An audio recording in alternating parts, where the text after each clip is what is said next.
What's up, everybody? Welcome to Kinda Funny Games Daily for Friday, Donktober 16th, 2020. I'm one of your hosts, Greg Miller, alongside Elaine Gomez, game designer at Elaine Media and co-founder of Latinx in Gaming. How are you, Elaine? I'm doing really well considering all the circumstances of the world. How are you doing, Greg? You know, you say that. I got an email from Anthony Carboni about other stuff today, and it was, I hope you're doing well grading on the 2020 curve. And I was like, Yes. yes, that's a perfect way of putting it. I am well, Elaine. Thank you for coming through your second appearance this week on Kinda Funny. Of I course, know. this is Hispanic Heritage Month. We're closing it out with Hispanic Heritage Week, and you get to be the final guest here on Kinda Funny Games Daily. Thank you for having me. It's a pleasure to have you. I'm glad, circumstances got us to actually meet, a couple months ago now for a panel we did. And I thought you were Yep. fantastic. And so again, shout out to Mario Rivera, one of the fans here in the audience, works at Dual Shockers now, when he was like, hey, you guys should do something for this. And I was like, you know what? You're at the top of my list. So for people who maybe missed the Kinda Funny podcast you were on, what is Latinx in gaming?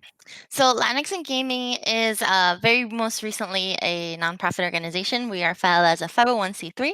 So we just dedicate community space, like both online and offline, for Latinx creators of all over the industry. So that means developers, but also people in marketing, people in Sure. business, content creators, and all that stuff. So yeah, we're here to just help our community and uplift it in whatever way we can. My other question for you, and I know you explained this on the panel, so I know, but I want to make sure everybody understands. What does Latinx mean? When we put that up as the Kinda Funny Oh podcast, man. the comments kind of went either people totally ignored it or they had strong opinions about it. Yeah. Well, there's a lot of different opinions when it comes to that. And it really depends what bubble you are in. Okay. If you are in a group of friends or in a community where you don't really recognize like diversity that much, like there's not LGBTQA people in your space, there's not trans people, non-binary people in your space, then you won't Sure. use the word. It's Gotcha. not a word that necessarily a lot of people in Latin America use. Instead, what abroad what they use is Latinas with an E instead of an X, and that just flows better grammatically in Spanish. But the Sure. whole idea is because Spanish is a gendered language, everything is either a male or female. We're trying to accommodate for those folks who don't feel that they're represented by a male or a female pronoun. So by adding an X to Latinx instead of Latino or Latina, we are accommodating them and we are making them feel included in our community. And it's really out of love and respect. In fact, in our Unidos Online stream, which happened last week, we raised money. We raised like $7,000 for two orgs, which was awesome. It was our first charity stream. And somebody brought it up in chat. They were like, so for 1% of the people in your community, you are going to change the noun that you define yourselves as. And yeah, literally for 1%, because 1% is a lot of people. And if they don't feel loved and respected, we're doing something wrong and we're not abiding by our vision, which is to create a safe space and an inclusive space for everyone. And that literally means everyone. So Yeah. whether you agree with it or not, whether you are in a queer space or not, it's not up to you. It's not about your opinion and your comfortability. It's about those who are not like you, and giving them a space and allowing them to express themselves. So that is why we use X and Latinx. And yeah, if people don't like it, too bad, because the people Yes. the people that need to hear it appreciate it. And that's all that matters to us. So yeah, that's pretty much it. Preach, Elaine. Preach. Empathy goes a long way. You know what I mean? Exactly, 100%. It'd be Let's talk really about some cool. game. Well, Oh, I was just no, gonna say go it'd ahead, be Kev. really What do you got? cool. It'd be really cool if they added that to the census. You know what I mean? Just Yeah. because it's weird that the census just doesn't have a Latin option, a Latino option, a Latinx option. Just saying, Yeah. that's a weird thing. Yeah. And definitely, I want to demystify or at least do with that thing that we don't use Latinx abroad, like in Latin America. Like, that's incorrect, actually. I have many friends who live all over Latin America and they don't use the X, but they use the E. So they're Mhm. still having a pronoun. They're still trying to break that whole gendered situation. So it does happen. But just because you're not aware of it doesn't mean it doesn't exist, like with so many other things in life. Fuck yeah, Elaine. God damn. Let's end this on a high note. I love it. I love it. Sorry. Let's also, what you got, Kevin? No, that Kevin, wasn't me. did you say something? That wasn't me. No, Oh, sorry. Let's also then talk about Phil Spencer talking about the Bethesda Xbox games coming to PlayStation, or maybe not. The Avengers delays and some PlayStation 5 accessories that may be shipping early, because this is Kinda Funny Games Daily. Each and every weekday on a variety of platforms, we run you through the nerdy video game news you need to know about. If you like that, be part of the show at patreon.com/kindafunnygames. You can give us your questions, comments, concerns, everything under the daily video game sun. Then you can, of course, go to patreon.com/kindafunnygames to get each and every episode ad-free, along with the exclusive post show we do. Of course, you get your name read like our Patreon producers, James Davis, aka at James Davis Makes, Blackjack, and Tom Bach, and there's so much more on patreon.com/kindafunnygames. However, if you have no bucks tossed our way, it's no big deal. You can watch as we record the show live on twitch.tv/kindafunnygames. If you're watching live, you have a special job. Go to kindafunny.com/you're wrong and tell us what we screw up as we screw it up, so we can set the record straight for everybody watching later on youtube.com/kindafunnygames, roosterteeth.com, and listening on podcast services around the globe each and every weekday. Housekeeping for you. We have 2 huge streams today. You'll, of course, catch these later on youtube.com/kindafunnygames if you're watching later.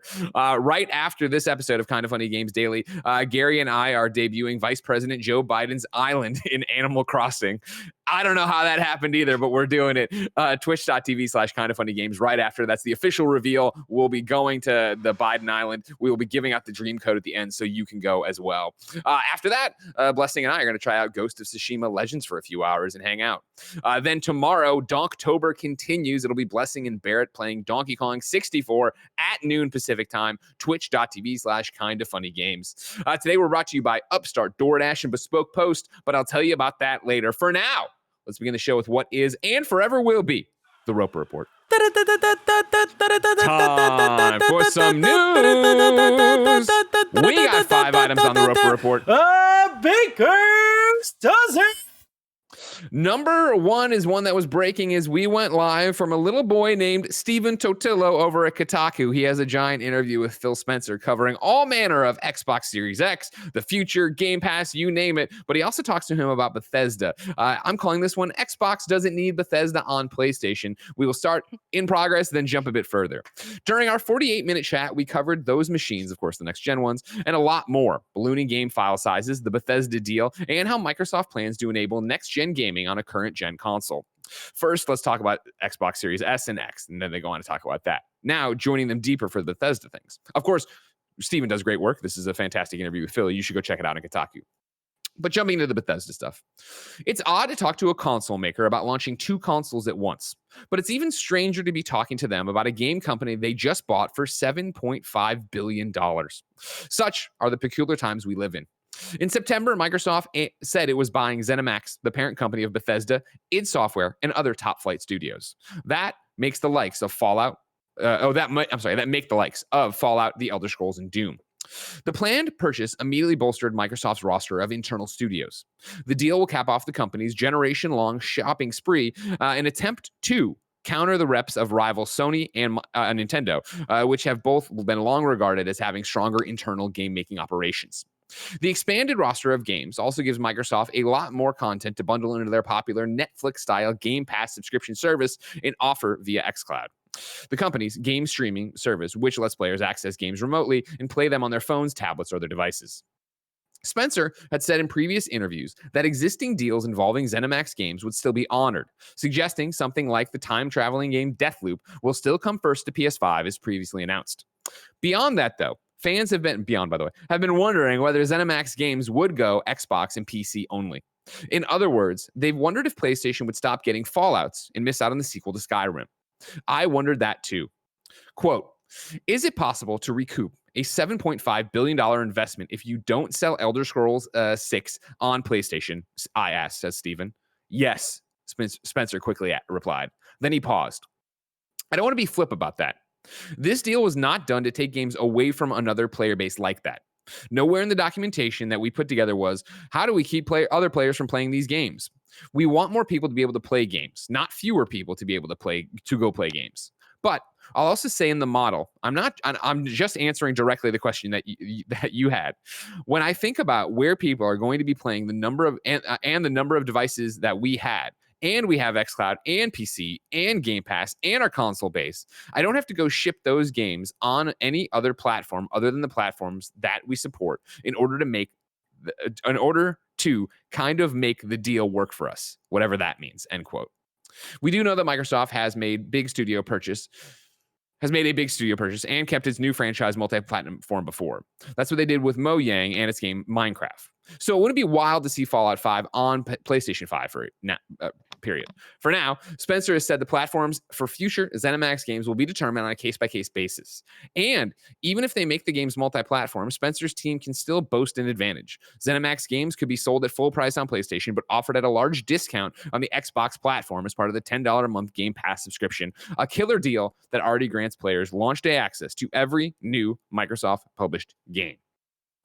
That was a lot to read, Elaine. I'm sorry to make you just sit there and listen, but it's context to the argument we've all been having on a variety of podcasts of what this deal actually means. Elaine, what do you think? Do we see Bethesda games, the ZeniMax games, now Xbox games on PlayStation 5 in the future? I would assume so, just because of the logistical crap that happens in the back end with money. Anytime money is involved with anything games, you are guaranteed that there's going to be some exclusivity of some kind. So that's what I would assume. But as a game developer, like how as many platforms as our games can be on, the better for us, because that means we're reaching the most people. I have heard, people who are so vested in the Xbox ecosystem. Danny Pena was on it earlier. I've heard him talk about it. I've heard Paris talk about it. I've heard all manner of conversation about this. And it's interesting to see the different sides people go to of course it'll be multi-platform, and then of course it won't be. You have this investment, you $7.5 billion, right? Like, why would you ever give that up? And I find myself torn because I can make a case either way. If I was a betting man right now, we're not even into the next generation. We don't know how these systems are going to run away. We don't know who's going to be the industry leader and how Game Pass nets out and so on and so forth. I would say that, yes, you will see the Bethesda games you think of, your big ones, your Fallouts, your Skyrims, the ones with giant fan bases on other platforms being PlayStation, of course. Because I do think that what Steven hits on at the end here is so powerful. That if you are a Fallout fan, if you are a Skyrim fan, and you are die hard for that franchise, wouldn't you want to play it in the best place and the cheapest place to play it? Like, I feel like Xbox is making this argument that even if they put it on PlayStation, and it was coming to PlayStation 5, and it is $70, or you can pay $14, Game Pass Ultimate, stream it wherever you want, play all these other hundreds of great games, do all these different things. Again, be unabashed in your marketing. This is the console we designed it for. This is where there's bells and whistles, and we're able to make, use of all the teraflops and everything else the Xbox Series X can do. Like, even though you're advertising that it is on PlayStation, for me, that makes sense to, hey, this is why you need to buy an Xbox. Am I wrong? Yeah. I mean, from my developer standpoint, I don't to be honest, I don't care. I'm so sorry. No, please. Listen. Like, when it comes to studios making games, like, regardless, we need to buy developer kits for all consoles. Yeah. And to look at it from the perspective of a studio, whether they're owned by a parent company or not, there's financial conversations that need to be had. What if, cool, you have $7 billion by being an exclusive of Microsoft, right? Because of that whole transaction. But what if you have the door open for another $7 billion branching off from other different consoles? So why wouldn't you take the 14 billion and just go with a 7? So, like, to me, like, as a developer, that's what I would think of. That's like all executive decisions, by the way. Us developers have no freaking say in any of this.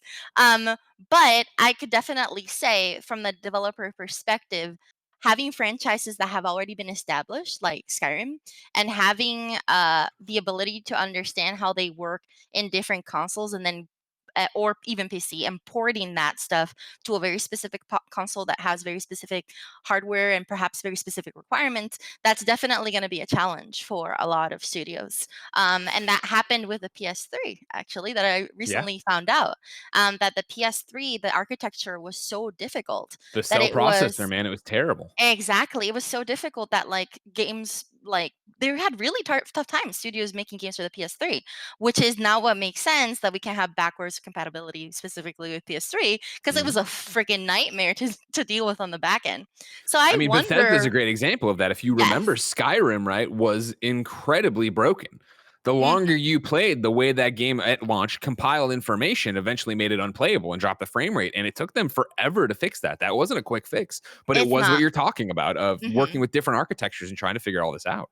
Yeah, so that's like to me that in my mind that is my number one concern when it comes to all these franchises. Like, is it possible to do justice to the franchise and change architecture of how the entire game works so that it works on that console specifically, or can we what we call refactoring, which is reusing of things that have been done before? Can we refactor so that we can continue to stay on the next generation of the consoles that we have worked with before? So it's a lot to think about. And Yeah. engineering, like uh, many kudos to the engineering teams all over the games industry because they definitely had to deal with a lot of crap that they are not given credit for when it comes to figuring 100%. out these situations. Making games is incredibly difficult. And I think Yes, all it of us is. as fans, you know it as being a developer at Elaine Media, right? Like you see it Mhm. from a side that I only interview people or talk over drinks with people about. Like I hear these horror stories and can't imagine a day to day. And then not even remove the horror stories from it, just in general, making magic from nothing. Like making games Mhm. is a magical thing. And we totally take that for we totally don't give that enough credit. We take it for granted, yeah. And sit there and like, oh, well, why don't they just hit the button and port it over and make this work? And why, Yeah, yeah. how hard can it be to go between a PS5 and an Xbox Series X? Oh, it can be the difference of night and day, right? Because Yeah, they're proprietary systems, they're proprietary hardware.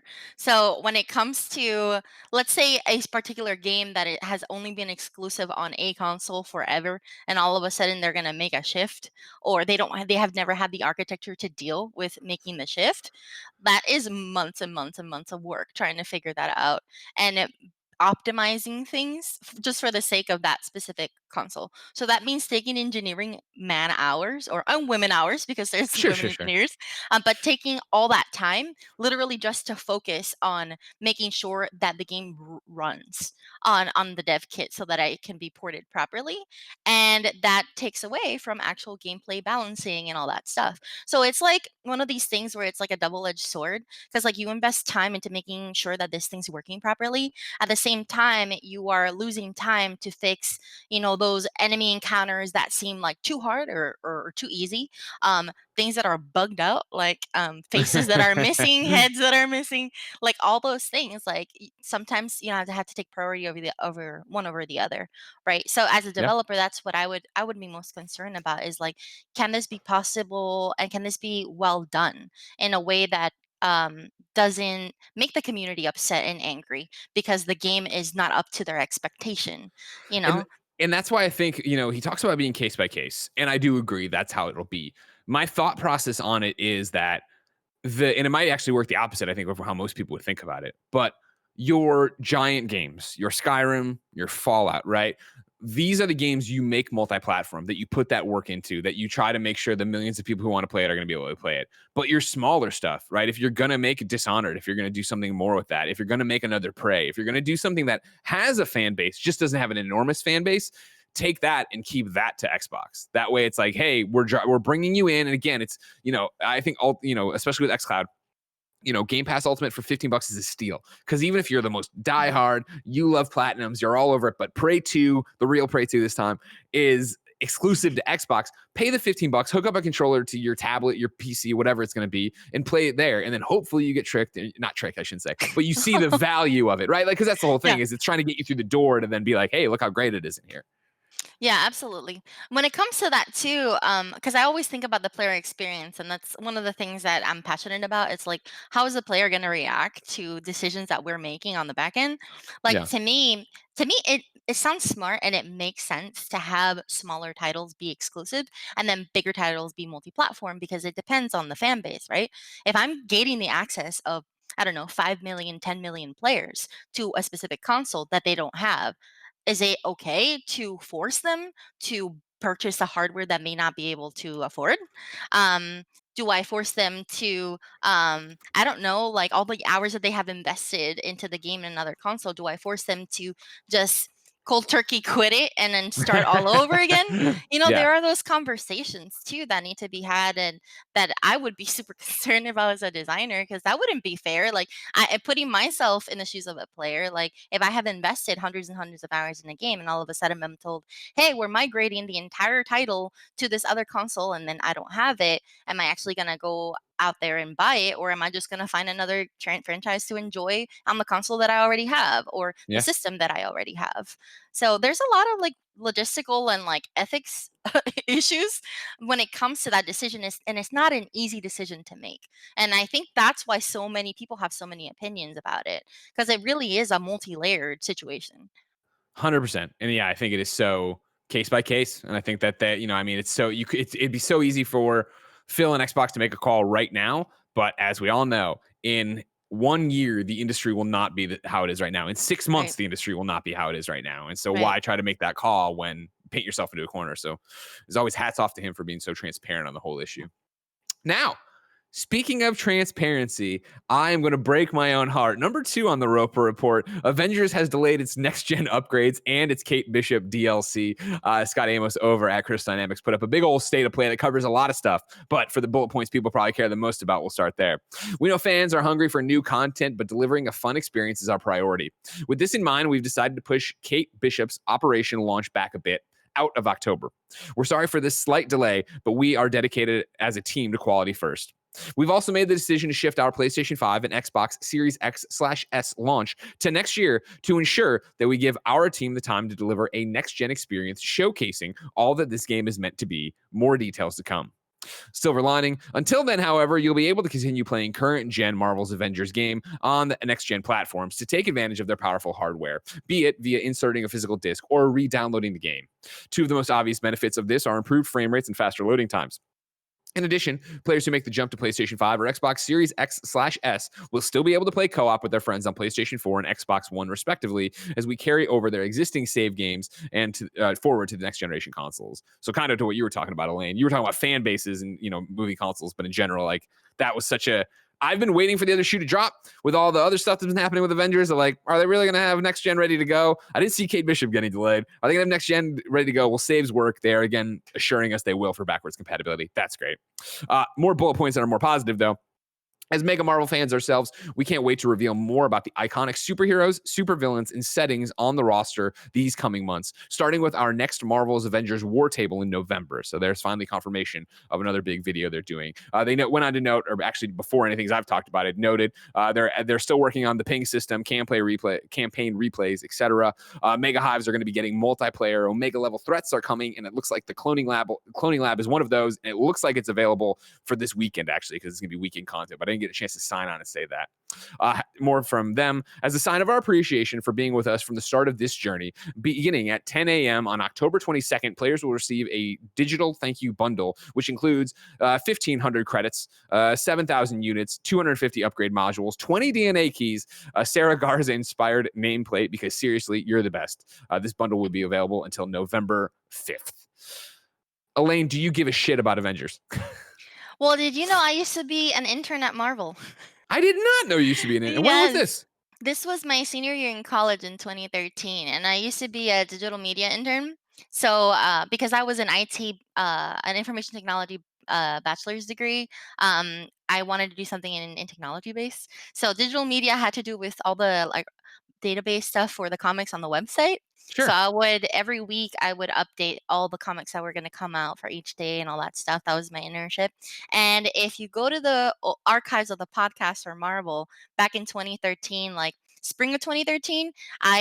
Used to be on a few episodes with Ryan Panaganos on the Oh, I podcast. hate him. God, the worst. Agent M. Bleh. Hi, Agent But M. yeah, yeah, I used to be on the podcast. Very awkward 23-year-old me, by the way. That's awesome. So then I guess Yeah. you've already got a bunch of level 150s, right? You've been playing Marvel's Avengers, going out of style. Oh no way! I haven't played in years. I play Marvel's Avengers all the time, Elaine. I'll have you know. So today is a bittersweet day of we have more content for the first time because they dropped a whole bunch of stuff this week. That's and then, cool. yeah, they're delaying the things I was pretty effing excited about. I don't know why I censored fucking there. Pretty excited about. Mitch Krasson writes into patreon.com/kindoffunnygames with a question, however. Marvel's Avengers has delayed their next-gen version amid announcements today. How big of an impact do you see this decision having on the long-term engagement and sales of the game? I know I was waiting for a next-gen copy myself, but I'm wondering how big the news is. It's a great question, Mitch, and I do think it could go multiple ways. I very much have been talking to people. Again, I still play with a group of friends. I still play Marvel's Avengers. I'd say just about every day, checking in on dailies and doing stuff. And I'd say usually it was me and Goldfarb every night, but we've fallen off because of reviews and Xbox Series X and a bunch of other stuff. And he's obviously launching a game today for Ghost of Tsushima Legends. I think it goes two ways where I'm still stoked. If you watch the Gamescast where we did 2 weeks ago, we did an Gamescast where I did Xbox Series X loading times behind me and I loaded Avengers and I was talking about how awesome and how fast this is compared to the normal version. I'm still excited then for backwards compatible PlayStation 5, get in there and play it that way and get Kate Bishop when she comes, you assume, hopefully knock on wood in November. The next gen version, I was expecting for them to kind of be like a DC Universe Online launch, where if you remember, DC Universe Online had been around forever. PlayStation 4 had come around. DC Universe Online was free to play, and there was a huge influx of players to it.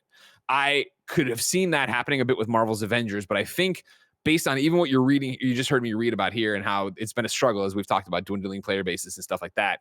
This might work in their benefit, where clearly even now the game's not primetime ready. It's not this AAA, everybody loves what they play of it. I play it and I'm obsessed with it, but it's like just the grind of it for me. I think if they actually do it and they can get this out in January, February, there are fewer things. It's the normal thing we always talk about of, hey, we're coming off the holiday, people have new units, and now rather than go back and play their backlog, they're excited for what's coming in 2021. If you could drop it then and have it be in a really good spot, and there are a bunch of villain sectors, and there are a lot of things to do, and all the things we've complained about for a month not being there, if they were there in spades, I think you could have a resurgence there of people like yourself who want to jump in and do it. But that's, remains to be seen. They need to prove a bunch of stuff. Elaine, from, being a developer, how hard is it for developers to wrestle with when to launch a game, how to support it afterwards? Marvel had this plan they were talking about, obviously, with Kate Bishop and Hawkeye and all this stuff. But I would imagine launching it, they found so many different bugs and quality of life things they needed to prioritize above that they shift their priorities. And now it looks like they're late, but they're only late because they're trying to make the game. Like, what is the struggle like on your side of the industry for that? Oh man, so when it comes to that stuff, it really is dependent on like executive decisions and then the producer, which is like the project manager, and like their ability to shift around priorities. We have things that we call hot fixes when it's like something is super duper broken. It's game breaking to the point that you cannot log in or something like that, or you cannot progress. And those always take priority number one. In fact, even in our studio, when we launched one of our games most recently that had a live component to it because it was like Mhm. user generated content based. When it came to that, like we had to be on call, like even on the weekends, because Sure. in case something broke, like we were responsible. And not we designers, but the engineers were definitely responsible to fix that as soon as possible. So that meant at like 3 a.m., like 9 a.m., 3 p.m., everybody had like a rotating schedule where they would be on call for Yeah. a period of time in order to deal with those hotfix issues. So it's definitely a sacrifice from like a personal perspective, right?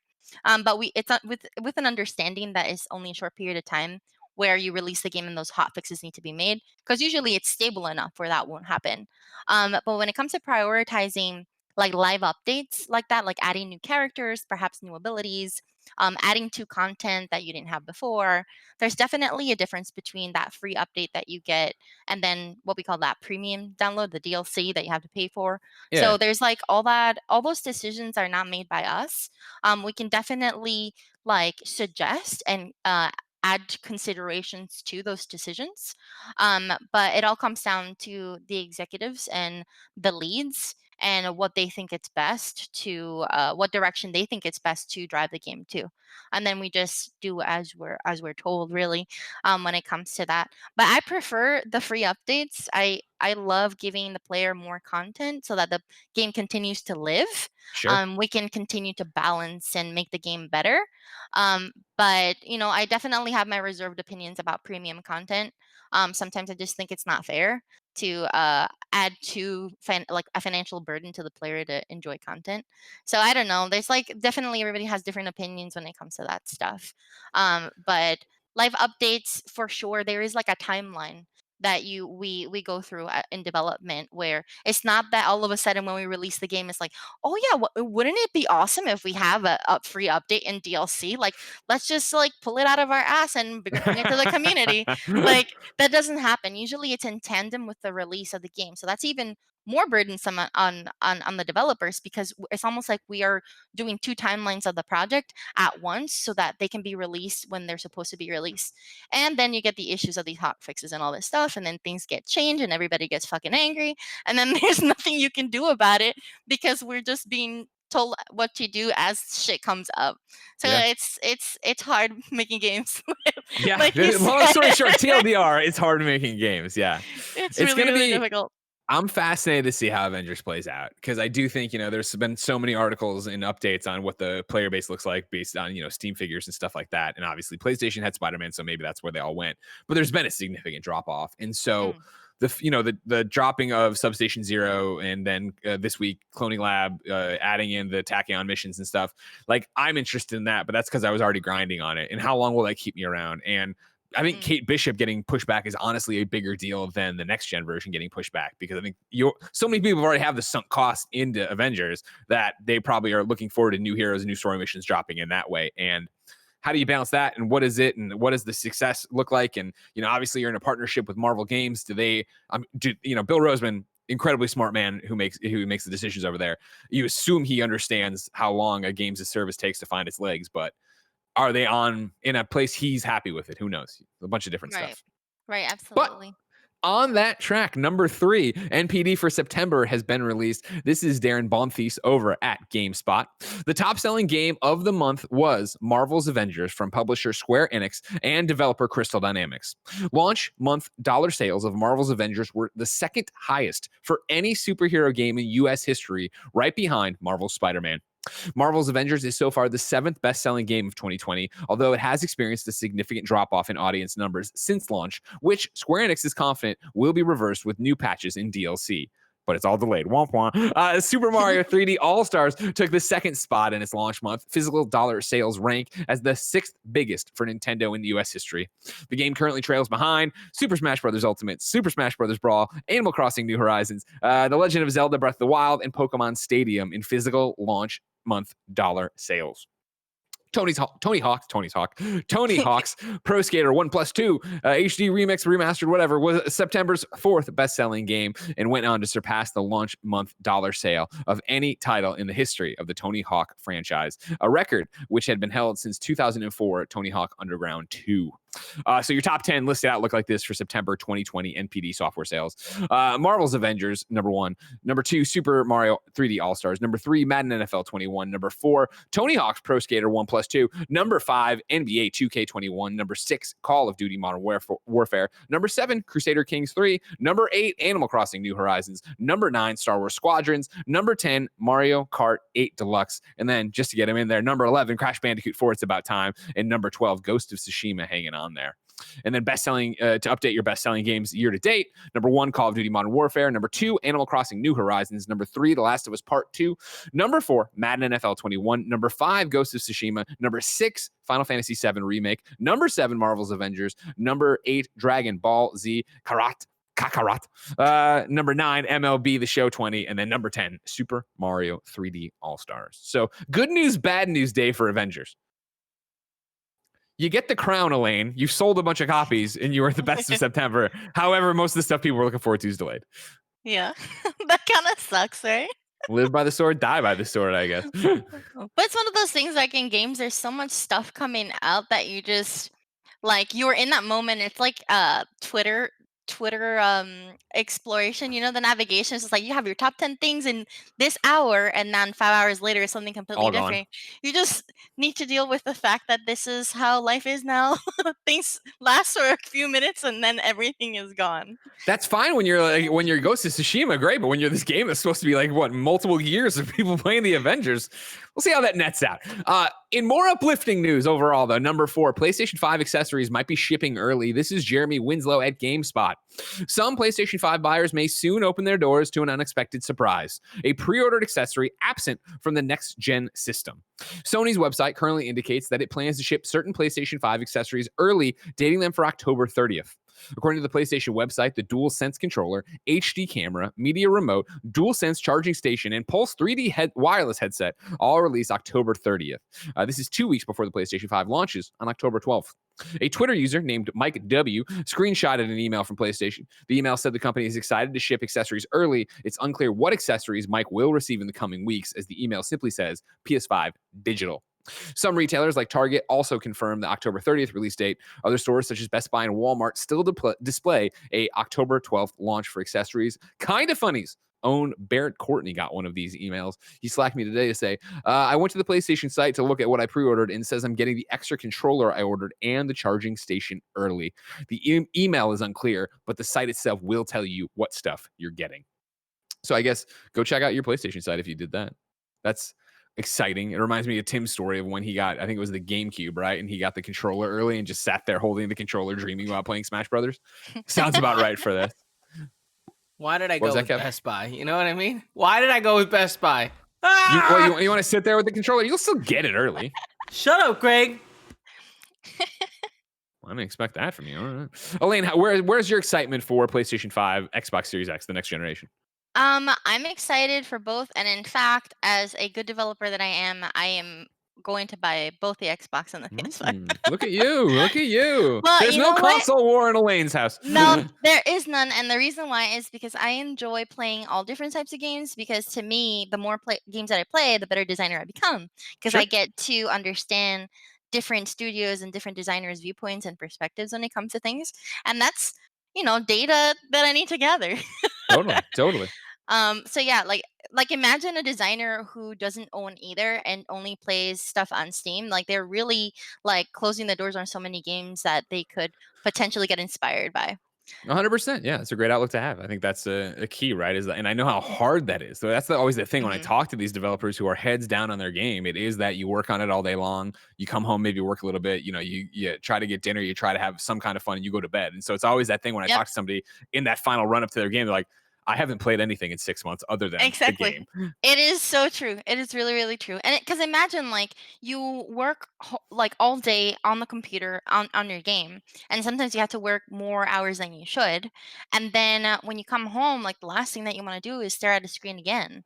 Like you want to work out or you want to eat good food, and then by the time you do all the things, life things, it's already like 10, 11 p.m. and you need to get ready for bed to go to work the next day. Yeah, right. Yeah. It's difficult to be able to enjoy games as like an entertainment medium when you're a game developer, because your mind starts dissecting and analyzing the crap out of everything that you play. It's like, oh, if I were on the team, I would have done this way. And like look at the UI. This is not working for me. Like every developer that I know does the exact same thing every single time they play a game, whatever game they may be. They just like analyze the crap out of it. So it's not like, it is still fun. Don't get me wrong. I still enjoy of course it. Still love it.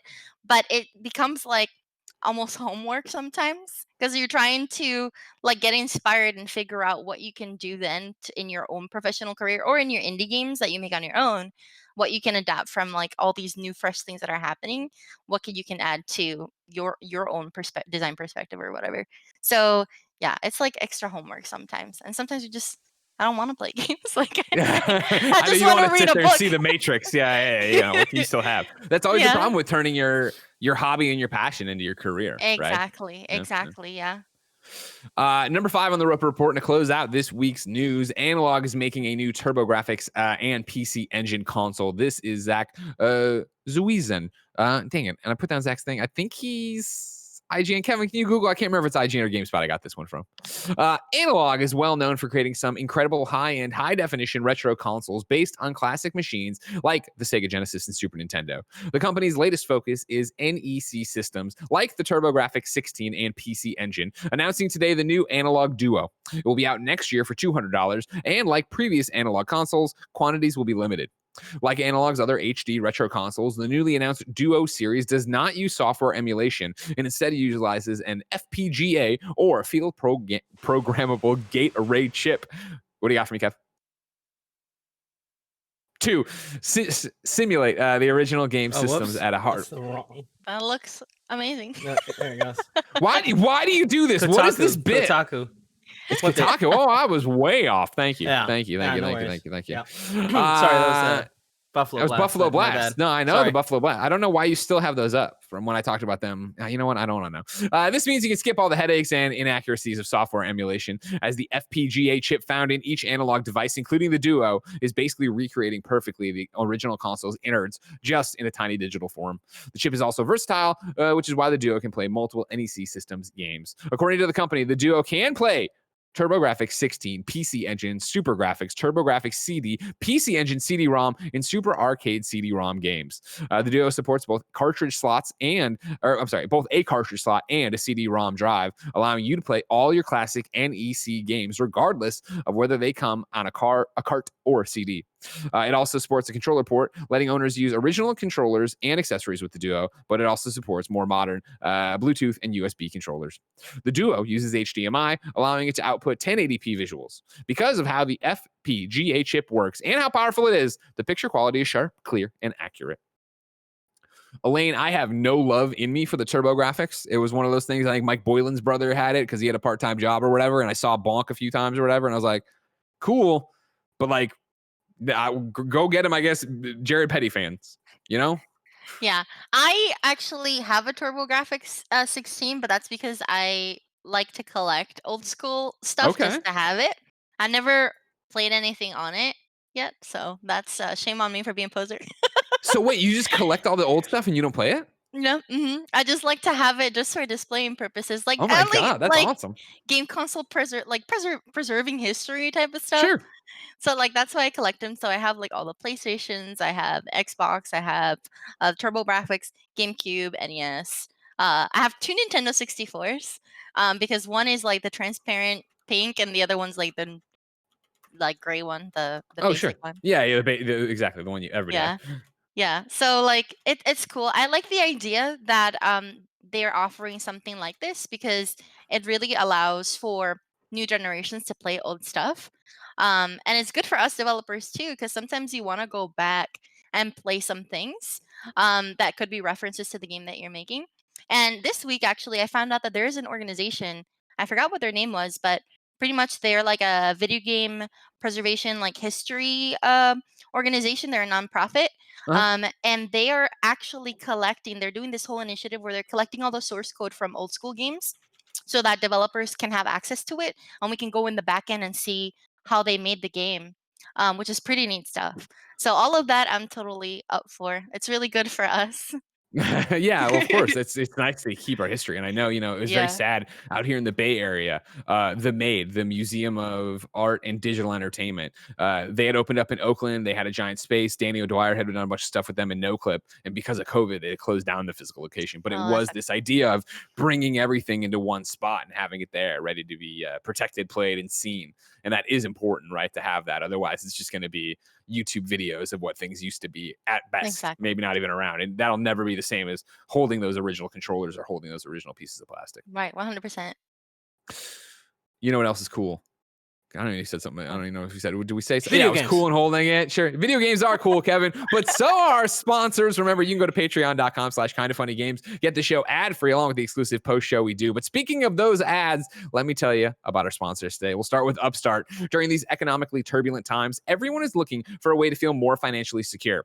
So if you're still needlessly throwing money every month at high-interest credit card debt, it's time you checked out Upstart, the revolutionary online lending platform that knows you're more than just a credit score. Now is the time to find out how low your Upstart rate can be to help pay off high-interest credit card debt. Unlike other lenders, Upstart can reward you based on your education and job history in the form of a smarter rate. You don't need a degree or diploma to apply, though. Upstart lets you skip going to the bank because it's completely online. They offer loans from $1,000 to $50,000, so you can consolidate your debt into one easy fixed rate payment. Upstart makes it fast and simple to check your rate. Since it's just a soft pull, it won't affect your credit score. The hard pull happens if you accept your rate and proceed with your application.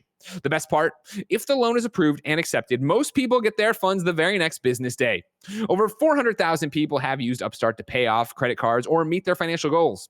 Free yourself from the burden of high-interest credit card debt and get back to using your money the way you want to with Upstart.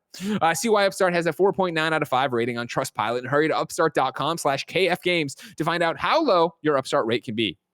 Checking your rate takes only a few minutes. That's upstart.com/kfgames. Your loan amount will be determined based on your credit, income, and certain information provided in your loan application. Not all applicants will qualify for the full amount. Up next is DoorDash. Between never-ending laundry cycles and incoming emails, you've got plenty on your to-do list. Give yourself one less thing to worry about and let DoorDash take care of your next meal. You want Chinese, they want pizza, and someone is craving froyo. There's something for everyone on DoorDash. Continue supporting restaurants in your community safely. There are thousands of restaurants open for delivery on DoorDash that need your patronage now more than ever. Last night, did it myself here. RT Rotisserie in SF. Both Jen and I got to the end of the day. We're exhausted. We ordered that. Kevin, they do this duck fat fried rice. Oh my God. Or it's just, I guess it's just duck fat rice. It's not fried rice. It's just rice that I think they cook in the duck fat. It's so good, Kevin. Do you like rice, Kevin? Why are you talking like T-Pain? You're talking like T-Pain right now, Kevin. Why? I'm sorry. It automatically turns that on sometimes. Don't worry about it. Don't ask questions. You're good. You've counted on restaurants and they're counting on you. And while dining rooms may be closed, they're still open on delivery with DoorDash. So check out DoorDash. Ordering is easy. Open the app, choose what you want to eat, and your food will be left safely outside your door if you want with their new contact delivery drop-off setting. With over 300,000 partners in the U.S., Puerto Rico, Canada, and Australia, you can support your local go-tos or choose from your favorite national chains. DoorDash deliveries are now contactless, like we said. It will make everybody safer. Right now, our listeners can get $5 off and free delivery fees, zero delivery fees, on their first order of $15 or more when you download the DoorDash app and enter the code GAMES. That's $5 off and zero delivery fees on your first order when you download the DoorDash app in the App Store and enter code GAMES. Don't forget, that's code GAMES for $5 off your first order with DoorDash. And finally, it's Bespoke Post. This fall, as you get back into the swing of things, Bespoke Post has brand new seasonal boxes of awesome collections for guys, guaranteed to upgrade your life. Tim got these. He got some whiskey glasses. I got so jealous, I ordered my own. Whether it's gear to upgrade your autumn craft beers or cozy threads for when the temperature dips, Bespoke Post only sends guys the best stuff every month. No matter what you're into, Box of Awesome has you covered. From style and grooming goods to barware, cooking tools, and outdoor gear, Box of Awesome has collections for every part of your life. To get started, take the quiz at boxofawesome.com. Your answers will help them pick the right Box of Awesome for you. They release new boxes every month across a ton of different categories. It's free to sign up, and you can skip a month or cancel anytime. Each box costs only $45, but has over $70 worth of gear inside. Get 20% off your first monthly box when you sign up at boxofawesome.com and enter the code GAMES at checkout. That's boxofawesome.com, code GAMES for 20% off your first box. Elaine. Yes. I am excited for my Box of Awesome to arrive, but it is still so far away. If I wanted something more immediate, say what came to the mom and grop shops, where would I go? I don't know. No, this is where you read the list. Remember the list thing. You got to read the list thing. That was an awful transition. I told you it would be a bad transition. Everybody said bad transition. He said that. Remember? That was how he said it. Yes, I'm sorry. The official list of upcoming software across each and every platform as listed by the Kind of Funny Games daily show hosts each and every weekday.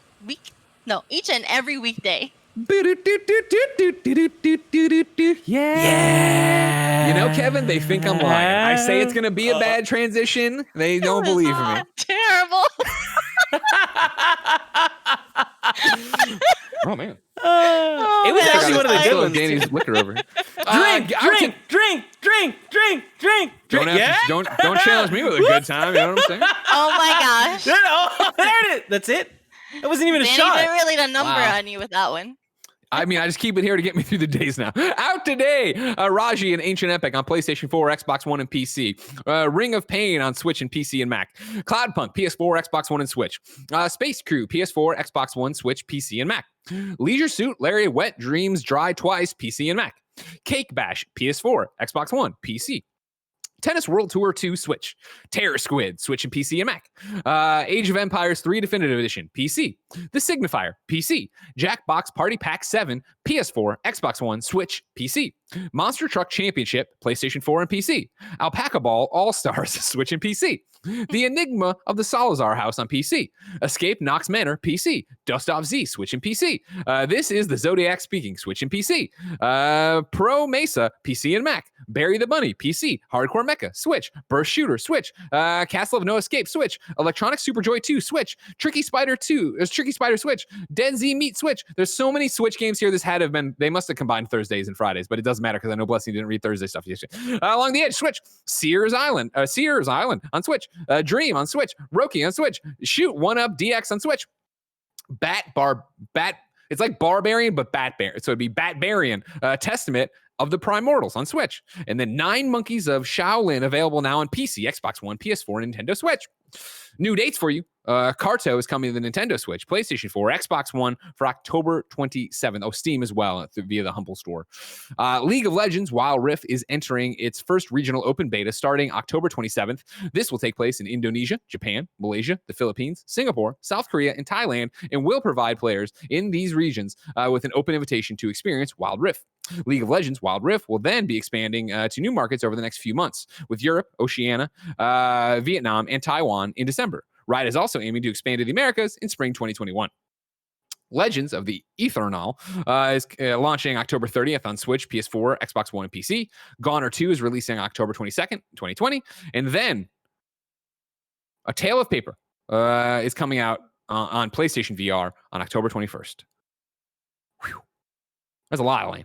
You know what I mean? A lot. And I had to recover from you just throwing me under the bus. You know what I mean? Sorry. No, I love it. No, you fit right in here. You fit right in here. Don't worry about that at all. Please. I'm not worried about that. For reader mail, the Nano Biologist writes in to patreon.com/kindafunnygames and says, "Hi, Greg and Elaine. Got news about Valhalla. Oh, I'm sorry. Got great news about Valhalla, Assassin's Creed Valhalla. It's gone gold." Right. So I usually put gone gold announcements in when it's a slow news day. But yes, Assassin's Creed Valhalla did go, it's not a slow news day today, did go gold. They announced that. Back to Nano. While it is time to celebrate this game and how amazing it looks, ... what about its sibling, Watch Dogs Legion? Have we heard that this game has gone gold yet? Nearly every big developer/publisher celebrates the big day their game goes to print. And with about 2 weeks before Legion comes out, why hasn't Ubisoft announced this yet? Should we begin worrying that this game will be delayed? Will a late-minute gold status squash a lot of bugs that are normally caught as a game goes to print? Thanks, the Nanobiologist. Elaine, do you think we should read a lot into the fact that we haven't seen Clint holding up a disc going, "We've gone gold"? Well, I think that the nanobiologist's gut is correct. I think the reason why it's not being announced is because the high possibility that it will be delayed. Usually that's what we do. We don't say anything and hope nobody notices. We stay completely quiet and then don't do it. Yeah, I mean, when you have a big launch that has gone gold, the likelihood that like a lot of the logistics and the marketing and everything, all the time has been invested into that game, is super high. And then sometimes things need to get priority over others. You know, it's like things in life when you need something needs to grab your attention immediately. That thing is going well, you're going to invest your time and your resources in that thing, and then other things may get a little bit of the back burner. But I'm not Ubisoft. I don't know anything about what they're doing, so it may be possible that it will come out. Who knows? I don't know. Yeah. It's you call it out, Nano, and you're right. That is weird because you usually do see people taking their victory laps, putting it up there. Mm-hmm. My thought would be, as you point out, Nano, we're 2 weeks before Legion getting launched. It seems super late to announce that delay. Right. And so I don't know if it's, usually, I guess it's not even true. I was going to say usually see the personality of the studio do it. Clint is the guy up at Ubisoft right now who's leading the Watch Dogs charge, and he's not super active on Twitter, so that might have something to do with it. The Watch Dogs Legion Twitter, I don't think it has legions of fans either, so maybe that's not I don't know. It's a weird one that we've talked about at length, right? Of Watch Dogs Legion is totally my jam. I loved what I've played of it. The different previews we've done of it, I think it's super impressive. But when we get to this finish line for this generation, the start of next gen, this holiday rush, like I do feel that's one of those games that's going to be the first one to be I'm not going to finish that, or I'm not even going to pick it up, or I'll get to it later, and it just piles on. It goes in the pile of shame. So I don't know if they're maybe waiting to be as quiet as possible until it's like, hey, let's make a real push. Like, let's, and I don't know any information, the review embargo drops this day. Let's really go nuts around that review embargo and then have people remember that's coming out that day and make it seem like a thing. I don't know why they haven't done it. But I don't read into it that next week you're going to get or even tonight, I guess usually 5:00 is when you send out bad news on a Friday, right? You're going to get a tweet today of like, hey, Watch Dogs Legion's delayed until next year. I don't see that happening, but it could. Anything can happen in the video game industry, as we've learned day and day around here. Yeah, and cut the does a little slack too because hello, it's a pandemic, so right. we're all working remotely. And when it comes to big companies like Ubisoft, we're talking about hundreds and perhaps even thousands of employees scattered all over the world who are working on this game. And sometimes shit happens, and they cannot meet deadlines because the transferring of information and all that stuff is a big deal, and things just break, things don't work properly, so things need to get pushed. But it's not, I'm sure, because they don't want to release it when they said they would. Oh, sure. That's definitely not the thing. Yeah. All right, time to squad up. This is where you, the Kinda Funny best friends, write into patreon.com/kindafunnygames, giving us your name, username, platform of choice, and why you need help in a video game. I read it here. The best friends come and find you, and everybody plays games together. Today, Michael needs help on Xbox. The Xbox Live username is musicisblood, all one word. Looking for some Kinda Funny best friends to follow on Xbox. I usually play a lot of single player, but compete via Gamerscore with the monthly rankings of friends. Currently, raised my Gamerscore 2,370 points so far in October. Feel free to add me and let's raise those gamer scores. If you want to chase those Xbox Gamerscore leaderboards, hit up Music is Blood, all one word. Get on it. Elaine, we asked people watching live on twitch.tv/kindafunnygames to go to kindafunny.com/you're wrong and tell us what we screw up as we screw it up so we can set the record straight for everybody watching later on youtube.com/kindafunnygames, Rooster Teeth, and listening on podcast services around the globe. We did really well today so far. I want you to know. Nano Biologist jumps in and he's trying to help. He says, I think the foundation Elaine is thinking of is the Video Game History Foundation, gamehistory.org. Yes. Thank you for that. Yes, they're doing awesome work. I just found out about them this week. So there you go, gamehistory.org. You can go check that out. And then Kebabs pops in and says, this is minor news that was missed. U.S. players who earned the Endgame trophy in Spider-Man on PlayStation 4 by October 29th for finishing the story will have the chance to win a minifig of Miles Morales in the upcoming game. It is a Twitter link to PlayStation's Twitter. Go on over to PlayStation's Twitter. You can click on there. You just sign into your PSN. And if you've got that trophy, you can be entered to win. So that's super exciting. And then BTM_JFLX says, hey, I didn't hear exactly, but Target is also shipping PlayStation accessories earlier. I will read the last paragraph of the story again for you, BTM_JFLX. Some retailers like Target also can Come on, BTM. Come on, BTM.